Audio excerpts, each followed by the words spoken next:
बहू हो ना, बेटी नहीं। चंदा की शादी को 3 महीने से ज्यादा हो चुका था। लेकिन इन दिनों में चंदा देखती है कि उसकी सास सुषमा उससे ज्यादा उसकी ननद रिया को प्यार, फिक्र, इज्जत दे रही है। और उसकी तो बस एक नौकरानी वाली वैल्यू है। अब देर शाम उसकी पड़ोसन कमली का आना होता है। अरे सुषमा कहाँ है? देख मैं तेरे लिए क्या लेकर आई हूँ। गुलाब जामुन, वो भी अपने हाथों के बने। अरे क्या बात है कमली काकी, लगता है बहुत बड़ी खुशखबरी देने वाली हैं आप। अरे नहीं नहीं, बहू तो न जाने कभी खुशखबरी देगी। वो तो मैं नानी बनी हूँ ना, तो अपने हाथों से मीठा बनाया है। अरे क्या बात है कमली, ला ला दे। थोड़ा चक्कर देखो कैसे बनी है मिठाई। वैसे तू 2 ही गुलाब जामुन ले आई। अब वो ज़्यादा नहीं बना पाई थी तो मैंने सोचा दो दो ही सबको दे देती हूँ। तू तो जानती है ना, कांता का छत और मेरा छत जुड़ा हुआ है। कुछ भी बनाओ तो सबसे पहले वो मांगने चली आती है। चल कोई बात नहीं, एक मैं खा लेती हूँ और एक हाँ, एक तू खा ले, एक बहू को चखा दे। बहू खाकर बता कि कैसे बनी है मिठाई। अरे नहीं, वो क्या खाएगी। एक रिया के लिए है। अगर उसे पता चला कि तू कुछ दे कर गई है और मैंने रखा नहीं तो बहुत बवाल कर देगी लड़की। अरे तो बहू नहीं खाएगी क्या? चल कोई बात नहीं। बहू, मैं तुझे अगली बार जब भी गुलाब जामुन बनाऊंगी ना, तो ज़रूर दे जाऊंगी। हाँ, तब का तब देखेंगे। वैसे बना अच्छा है कमली, क्या बात है। ये सब देखकर चंदा को बहुत बुरा लगता है कि उसकी सास कभी भी उसके बारे में नहीं सोचती। लेकिन चंदा अपने आप को किसी न किसी तरह समझा लिया करती। कोई बात नहीं चंदा, तू इतना क्यों सोच रही है? आखिर सास तो ऐसी ही होती है। आज तक किसी सास बहू की बनी है जो आज बनेगी? वैसे भी ननद जी जैसी सूखी हुई है ना, उन्हें तो अड़ोस पड़ोस का मांग के खिलाने की ज़्यादा ज़रूरत है। अब देर शाम चंदा का पति अजय अपनी माँ, बहन और पत्नी तीनों के लिए साड़ियाँ लेकर आता है। तो चंदा बहुत खुश होती है। आप मेरे लिए भी साड़ी लाए? कितना प्यारा कलर है, मुझे बहुत पसंद आई ये साड़ी। ऐसा कैसे तूने ये साड़ी ले ली? पहले मुझे देखने दे। मैं और रिया जो पसंद करेंगे उसके बाद तेरे लिए बचेगी वो साड़ी तू लेगी। रख इसे नीचे। अरे सुन नहीं रही क्या? रख नीचे। चंदा रख दो इसे नीचे। अब माँ को पसंद कर लेने दो, उसके बाद तुम ले लेना। वैसे तो तीनों साड़ियाँ ही बहुत प्यारी हैं। माम, मुझे ना ये ब्लू वाली बहुत पसंद है, और आप ना ये दोनों ही रख लो। वैसे भी भाभी की तो अभी कुछ दिनों पहले ही शादी हुई है, उनके पास कपड़ों की कोई कमी नहीं होनी चाहिए। क्यों भाभी? लेकिन मैं अब तीनों के लिए एक एक साड़ी लेकर आया हूँ, तो अब तीनों बांट लो ना। नहीं नहीं माँ जी, कोई रखने दो। मेरा क्या, मैं तो इस घर की नौकरानी हुई ही, सुबह शाम बस खाना बनाने के लिए। और ये सारी चीज़ें तो माँ जी और ननद जी को चाहिए, मुझसे कोई कहाँ पूछता है। ये क्या तरीका है माँ से बात करने का? चलो अभी के अभी माँ से माफ़ी मांगो। मैंने कुछ गलत नहीं बोला और ना मैं माफ़ी मांगूंगी। इतना बोलकर चंदा अपने कमरे में चली जाती है। उधर सुषमा अजय से कहती है, देख रहा है ना, तेरे सामने जब इसकी इतनी जुबान चल रही है तो पीठ पीछे ये न जाने मुझे क्या बोलती होगी। और तेरे ना रहने पर ये मेरा क्या करेगी। भैया भाभी ना हाथ से निकलती जा रही हैं। अगर इनकी जुबान ऐसे ही चलेगी तो कल को इस घर में दो दो चूल्हे जला करेंगी। अरे मेरी बच्ची कितनी समझदार है तू। देख रहा है ना रिया को, जिस घर में जाएगी घर को स्वर्ग बना देगी, और ये बसे बसाए स्वर्ग जैसे घर को नर्क बना देगी। इसको संभाल, वरना मैंने इसे अपनी तरह से संभाला ना तो इसे दिक्कत हो जाएगी। हाँ अच्छा ठीक है माँ, मैं उसे समझाता हूँ, आप लोग चिंता मत कीजिए। इतना बोलकर अजय भी अपने कमरे में जाता है और देखता है कि चंदा की आंखें भरी हुई है। वो अपनी माँ से फ़ोन पर बात कर रही है। माँ, मुझे आपकी बहुत याद आ रही है। मुझे ना यहाँ पर सब काम करवाते हैं, ना खाने को पूछते हैं, ना आराम देते हैं, और जो भी अच्छी चीज़ें ये लेकर आते हैं ना, वो भी माँ जी और नाना जी रख लेती है। चंदा फ़ोन रखो और मेरी बात सुनो। चंदा सुन रही हो ना मैं क्या कह रहा हूँ? माँ देख रही हो ना, हाँ, ये मुझसे ना अपनी माँ और बहन की साइड से लड़ने आए अभी। ये मुझे समझती ही नहीं माँ, मैं कहाँ फंस गई। हाँ हाँ, तुम ही फंसी हो, मैं नहीं। अरे तुम भी तो मुझे समझो, फ़ोन रखो। नहीं माँ, मुझे बुला लो अपने पास, मुझे यहाँ नहीं रहना। माँ आप सुन रही है ना, मुझे नहीं रहना यहाँ। चंदा तुम इतनी सी बात को बढ़ा रही हो, मैं कह रहा हूँ ना, मैं माँ और रिया से भी अच्छी साड़ी तुम्हें दिला दूंगा। हाँ, सच कह रहे हैं। माँ फ़ोन रखती हूँ, बाद में बात करूँगी। चंदा अपने पति की ये बात सुनकर अपनी माँ का फ़ोन कट कर अपने पति अजय से कहती है, देखा ना तुमने, माँ जी और नाना जी कैसे मुझे कुछ भी नहीं समझती।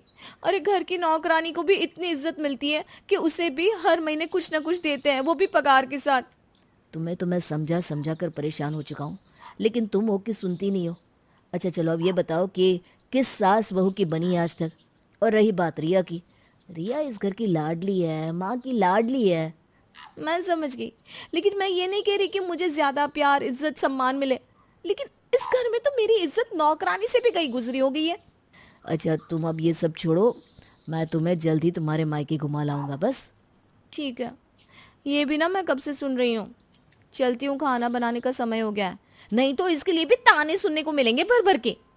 चंदा जैसे ही हॉल में आती है, फिर से अजय के कानों में उसकी माँ सुषमा और पत्नी चंदा की आवाज़ें आने लगती है। ये सुनकर वो अपना सर पकड़ लेता है। क्या करूं मैं खुद का? ऑफिस रहो तो बॉस के ताने और गाने, और घर आओ तो माँ और बीवी के ताने। मेरी तो जिंदगी ही ढोल हो गई है। लगता है बीज बचाओ के लिए जाना ही पड़ेगा। चल बेटा अजय, पीसने के लिए तैयार रह। अजय हॉल में पहुंचता है। वो देखता है कि उसकी बीवी और माँ एक दूसरे को सुना रहे हैं, ताने दे रहे हैं। अरे क्या तू मेरी बेटी को देख कर जलती रहती है? हाँ, मेरी बेटी जितना दुख ना तू काट भी नहीं सकती। अरे माँ जी, जैसे मैं तो किसी की बेटी हुई नहीं ना। मैं भी अपनी भाभी के साथ पूरा पूरा दिन घर का काम किया करती थी। हाँ हाँ, पता है तेरी भाभी से कितनी बनती है। रोज रोज लड़ती थी तू, तेरी पड़ोसन ने मुझे सब बताया था। अरे अनबन किसकी नहीं होती माँ जी, और अनबन हुई भी तो कभी मेरी माँ ने मेरी साइड से मेरी भाभी को नहीं बोला। भाभी, आपका सच में अब बहुत ज़्यादा हो रहा है। अगर आपको इतनी ही दिक्कत है, परेशानी है, तो आप कुछ दिनों के लिए मेरी जगह लेकर देखो, फिर पता चलेगा।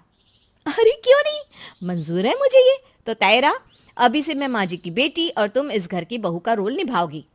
ठीक है, अगले 2-3 दिन में आपको भी आपकी नानी याद ना आ जाए तो मेरा नाम भी रिया नहीं। अरे जाओ जाओ, देखते हैं कौन हार मानता है और जीतता है ये बाजी। ठीक है बहू, अगर तेरी यही इच्छा है तो तू देख, बहू और बेटी में क्या अंतर है। लेकिन आप सब ये क्या कर रहे हैं? बहू बेटी बन रही है और बेटी बहू, कोई सुनेगा तो क्या कहेगा? माँ आप तो समझदार है, इन दोनों के बीच क्यों पड़ रही हैं? रिया और चंदा जो कि बेटी और बहू के पक्ष के लिए लड़ रहे थे, और चंदा जो कि घर की बहू थी, वो कुछ दिनों के लिए बन चुकी थी घर की बेटी, और रिया चंदा की जगह घर का काम संभाल लेती है। ये सब अजय देख रहा था, लेकिन बेचारे में इतनी हिम्मत नहीं थी कि वो अपनी माँ, बीवी और बहन के बीच कुछ बोल सके। वो तो बस पास खड़ा सब देख रहा था। अब अगले 5 मिनट बाद ही सुषमा बार बार चंदा को बुलाकर उसे परेशान करने लगती है। अरे चंदा बेटी, जरा मेरे पैर में दर्द हो रहा है, थोड़ा मालिश तो कर दे। माँ जी मुझे अभी और भी काम है। भूलो मत आप रिया हो, और रिया कोई काम नहीं कर सकती सिवा माँ के साथ बैठने का, माँ को इधर उधर की चुगली करने का, माँ की गाली खाने का और माँ की सेवा करने का। इतनी लंबी लिस्ट तो नहीं है रिया की माँ के लिए। मुझे कुछ ज़्यादा ही बढ़ा चढ़ा कर बताया जा रहा है ताकि मैं ये चैलेंज हार जाऊं। हार तो मेरे खून में लिखा ही नहीं है, तो भूल से भी भूल मत करना ननद जी। हाँ माँ जी, अभी आपके पैर की मालिश कर देती हूँ। इतना बोलकर चंदा अपनी सास, जो कि अभी माँ की कैरेक्टर में थी, उसकी तेल मालिश करने लगती है। और सुषमा भी आधे घंटे से ज़्यादा समय तक चंदा से तेल मालिश करवाती रहती है। माँ, मैंने इतनी देर में खाना भी बना दिया है, किचन भी साफ कर दिया है, और अब मैं जा रही हूँ नाटक देखने। हाँ हाँ बहू, जा तू आराम कर ले। वैसे भी पूरा दिन काम करके तू भी थक जाती होगी, क्यों है ना बहू? हाँ माँ जी, बहुत थकावट हो जाती है, लेकिन आप भी मुझे बहुत समझती हैं। सास हो तो ऐसी। माँ जी इतना प्यार तो मुझे कभी नहीं मिला। ये प्यार ओवर नहीं है? मुझे तो अब खाना बनाने के बाद कहती थी कपड़े तेल लगा ले, ये कर ले, वो कर ले, मेरे कमरे में पानी रखा। अरे वो मैं अपनी बहू से क्यों करवाऊं? वो तो मेरी लाडो करेगी। मेरी लाडो मेरा बहुत ध्यान रखती है और ये उसे भी पता है। माँ जी मेरे साथ ना चीटिंग हो रही है। मुझे इतना प्यार आपसे कभी नहीं मिला जितना रिया को मिल रहा है। तो हार मान जा और मुंह बंद रख। तुझे हार भी नहीं मानना और अपनी जुबान भी चलानी है। चंदा के खून में हार जाना लिखा ही नहीं है। चिली माँ जी, हो गई आपके पैरों की मालिश। ठीक है, तो कुछ खा ले, उसके बाद मेरे कमरे में गरम दूध पानी सब रखाइयो। हाँ, लेकिन माँ ये काम तो मैं करती थी ना, आपकी बहू। अभी तो मैं आपकी बेटी हूँ, तो ये काम रिया करेगी। अरे नहीं, वो काम भी मैं चाहती हूँ कि मेरी फूल सी बेटी ही करे। बहू तो पूरा दिन घर का काम करके थक जाती है, बहू से कुछ कहना सही नहीं है। चंदा समझ चुकी थी कि उसकी सास ये सब जानबूझकर कर रही है ताकि वो हार मान ले और सारी जिंदगी उसके साथ जो भी हो उसे वो झेलती रहे। लेकिन चंदा भी कुछ कम नहीं थी, वो भी डटी रहती है। अब अगली सुबह जब कमली फिर से गुलाब जामुन बनाकर लाती है तो सुषमा कमली से कहती है, लगता है अब फिर से नानी बनाने की खुशखबरी देने आई है तू मुझे। नहीं नहीं, अब की बार तो कमली का की दादी ही बनने वाली होंगी। अरे नहीं नहीं, इस बार तो मेरी बिल्ली ने पूरे 8 बच्चे दिए। तुझे भी चाहिए तो ले जा सकती है, बड़ी प्यारे छोटे छोटे बच्चे हैं। हाय राम, इसका मतलब कमली का की अब बिल्ली के बच्चों की दादी बनी है। कमली, तुझे अगर इतना ही दादी बनने की उत्सुकता हो रही है तो तू अपनी बहू को कह देना, वो तुझे दादी बना देगी। ये सब क्या है? अरे वो हमारी छत पर उसने बच्चे दिए तो मैंने भी कहा चलो कुछ मीठा हो जाए। अच्छा ये सब छोड़ और बता, इस बार कितने गुलाब जामुन लाई है? आज भी बस 2 ही गुलाब जामुन ला पाई मैं। ठीक है, एक मैं खा लूंगी और एक मेरी बहू को दे दूंगी। अरे क्या बात है, लगता है आज सूरज पश्चिम से निकला है। वैसे आज तो बहू के गुणगान कैसे गा रही है। चलो जो भी है अच्छा है, चलती हूँ, बहुत काम है। इतना कहकर कमली सुषमा के घर चली जाती है। दूसरी तरफ एक गुलाब जामुन तो सुषमा खा चुकी थी और दूसरा गुलाब जामुन चंदा खाने के लिए जैसे ही आगे बढ़ती है, सुषमा रिया को गुलाब जामुन देते हुए कहती है, अरे अरे, तू कहाँ आगे बढ़ रही है गुलाब जामुन खाने के लिए? मैंने कहा ना, ये गुलाब जामुन मेरी बहू के लिए है, बेटी के लिए नहीं। अच्छा माँ जी, अब समझी। कल तक तो आप बहू को पूछती तक नहीं थी, आज बेटी बहू बन गई तो बहू बहू के गुणगान गा रही हैं। तुझे जो समझना है समझ ले, लेकिन मैं अपनी बेटी को ऐसे ही रखती हूँ। और हाँ, ध्यान से सुन, कल तेरे लिए रिश्ता आ रहा है तो थोड़ा अच्छे से तैयार हो जाइयो। ये क्या कह रही हैं आप माँ जी, मेरे लिए और रिश्ता? आपका दिमाग तो ठीक है, आप अपनी शादीशुदा बहू के लिए लड़का ढूंढ कर ला रही हैं। देख, लड़का तो तेरे लिए ढूंढना ही है क्योंकि तू बहू नहीं बेटी है। और दूसरी बात, तो खुद को थोड़ा सा मेंटेन कर ले ताकि लड़के वाले तुझे देख कर ये ना कहे कि लड़की में कमी है भाई। लेकिन माँ जी, मुझे तो खुद में कहीं से भी कोई कमी नहीं दिख रही और शादी तो मैं करने से रही।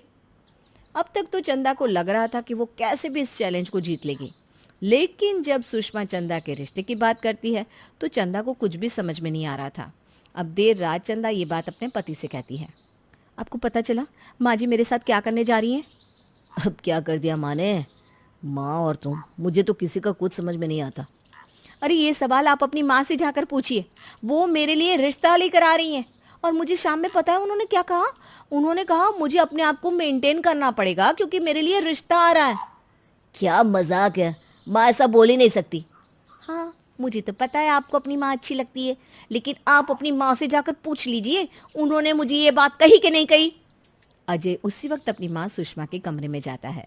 सुषमा अपने कमरे में बैठी टीवी देख रही थी। माँ, ये मैं क्या सुन रहा हूँ? अब चंदा के लिए रिश्ता देख रही है? क्या? अपनी बेटी के लिए मैं रिश्ता नहीं देख सकती? अब क्या उसे सारी जिंदगी यहीं बैठा कर रखूंगी? माँ, आपको क्या हो गया है? आप लोगों ने एक चैलेंज रखा और उसको इतना सीरियस ले लिया कि अब आप अपने ही बेटे की पत्नी अपनी बहू के लिए रिश्ता ढूंढ रही है। ये सब सवाल ना तुम मुझसे मत कर, ये सब किया धरा तेरी पत्नी का है, तू उसे दोष दे। लेकिन माँ, ये सही नहीं है।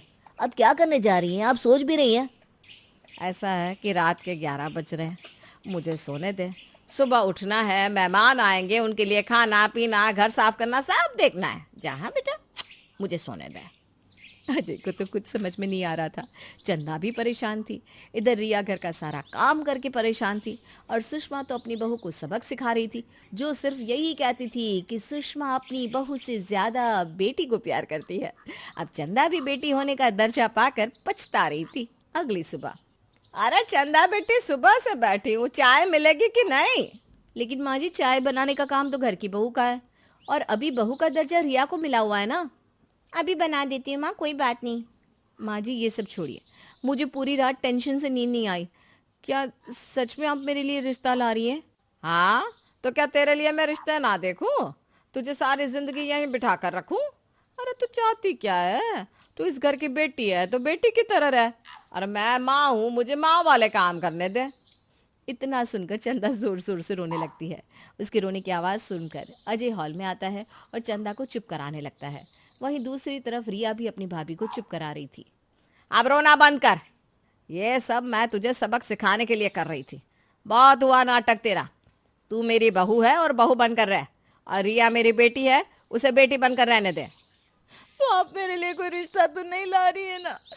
मैं इनके बिना नहीं जी सकती माँ जी। अरे नहीं ला रही मेरी माँ, अब जाकर किचन का काम कर। और रिया तू जाकर आराम कर बच्चा, तूने बहुत काम कर लिया, जा मेरी लाडो। माँ जी अब तो कम से कम बहू और बेटी में भेदभाव मत करो। ठीक है माँ, आप लड़के वालों को बुला ही लीजिए। नहीं नहीं नहीं नहीं, मैं मजाक कर रही थी। देर से ही सही, लेकिन चंदा को अकल आ जाती है कि बहू और बेटी दोनों ही बराबर है, लेकिन दोनों का रिश्ता अलग भी तो है। और उस दिन के बाद से चंदा ठान लेती है कि वो बेशक बहू बनकर रह लेगी लेकिन बेटी नहीं बनेगी।